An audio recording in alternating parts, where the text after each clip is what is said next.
Bentuk akulturasi dan perkembangan budaya Islam di Indonesia.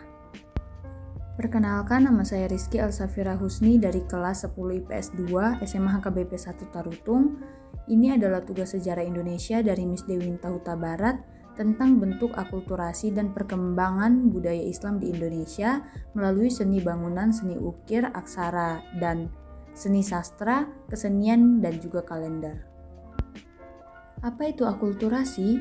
Akulturasi adalah suatu proses sosial yang timbul manakala suatu kelompok manusia dengan kebudayaan tertentu dihadapkan dengan unsur dari suatu kebudayaan asing. Kebudayaan asing itu lambat laun diterima dan diolah di dalam kebudayaannya sendiri tanpa menyebabkan hilangnya unsur kebudayaan kelompok itu sendiri. Bagaimana bentuk akulturasi masyarakat lokal dengan agama Islam di Indonesia? Mengutip sumber belajar Kemdikbud RI, berkembangnya kebudayaan Islam di Nusantara menambah khasana budaya nasional, memberikan dan menentukan corak pada kebudayaan bangsa Indonesia.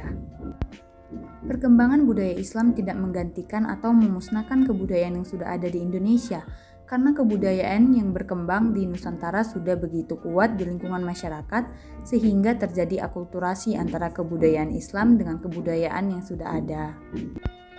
Hasil proses akulturasi antara kebudayaan masa pra-Islam dengan masa Islam masuk berbentuk fisik kebendaan, atau seni bangunan, seni ukir atau pahat, dan karya sastra, serta pola hidup dan kebudayaan non-fisik. Bentuk lain akulturasi kebudayaan pra-Islam dan kebudayaan Islam adalah upacara kelahiran, perkawinan, kematian, selamatan pada waktu tertentu berbentuk kenduri pada masyarakat Jawa. Misal selamatan kenduri 10 Muharram untuk memperingati Hasan Hussein putra Ali bin Abu Tholib, Maulid Nabi untuk memperingati kelahiran Nabi Muhammad, dan Ruwahan atau Nyandra untuk menghormati para leluhur atau sanak keluarga yang sudah meninggal. Seni bangunan. Seni dan arsitektur bangunan Islam di Indonesia sangat unik, menarik, dan akulturatif. Seni bangunan yang menonjol di zaman perkembangan Islam di Indonesia adalah masjid, menara, dan makam. Seni bangunan Islam yang menonjol adalah masjid yang berfungsi utama sebagai tempat beribadah, selain itu juga sebagai pusat kebudayaan bagi orang-orang Muslim. Contoh bangunan masjid kuno adalah Masjid Menara Kudus dan Masjid Banten. Yang selanjutnya adalah seni ukir. Walau seni patung untuk menggambarkan makhluk hidup secara nyata tidak diperbolehkan dalam ajaran Islam, maka seni patung tidak mengalami perkembangan, tetapi seni ukir dan seni pahat terus berkembang. Seni hias yang berkembang adalah seni ukir dengan motif daun-daunan dan bunga-bungaan.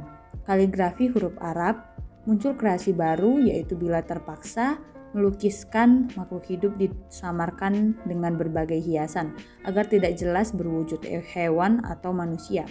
Contoh ukiran di mimbar Masjid Gelgel Klungkung, Bali, dan ukiran di Masjid Mantingan, Jepara, Jawa Tengah. Yang selanjutnya adalah aksara dan seni sastra. Aksara. Perkembangan Islam di Indonesia membawa pengaruh dalam bidang aksara atau tulisan. Abjad Arab untuk menulis bahasa Arab mulai digunakan di Indonesia. Huruf Arab digunakan di bidang seni ukir, yang berarti seni kaligrafi sudah berkembang. Yang selanjutnya seni sastra. Perkembangan sastra di zaman Madia terpengaruh sastra Islam dan Persia, tetapi tidak lepas dari pengaruh unsur sastra sebelumnya, sehingga terjadi akulturasi antara sastra Islam dengan sastra zaman pra-Islam. Seni sastra zaman Islam berkembang di Melayu dan Jawa. Bentuk seni sastra Islam berupa hikayat, babat, syair, dan suluk. Yang selanjutnya adalah kesenian. Di Indonesia, Islam memunculkan kesenian bernafas Islam yang bertujuan menyebarkan ajaran Islam. Kesenian berupa permainan debus, tarian seudati dari Aceh, dan pertunjukan wayang. Yang selanjutnya adalah kalender. Menjelang tahun ketiga pemerintahan Khalifah Umar bin Khattab, kalender Islam dibenahi. Perhitungan tahun yang dipakai berdasarkan peredaran bulan atau Qamariyah yang disebut tahun Hijriyah. Umar menetapkan 1 Hijriyah pada 14 September 622 Masehi. Sistem kalender itu berpengaruh di Indonesia. Bukti perkembangan sistem penanggalan kalender paling nyata adalah sistem kalender ciptaan Sultan Agung. Ia melakukan sedikit perubahan nama-nama bulan pada tahun Saka. Misal bulan Muharram diganti nama Sura dan Ramadan diganti dengan Pasa. Kalender tersebut dimulai 1 Muharram 1043 Hijriah. Kalender Sultan Agung dimulai pada 1 Surat 1555 Jawa atau 8 Agustus 1633 Masehi. Sekian presentasi saya, terima kasih.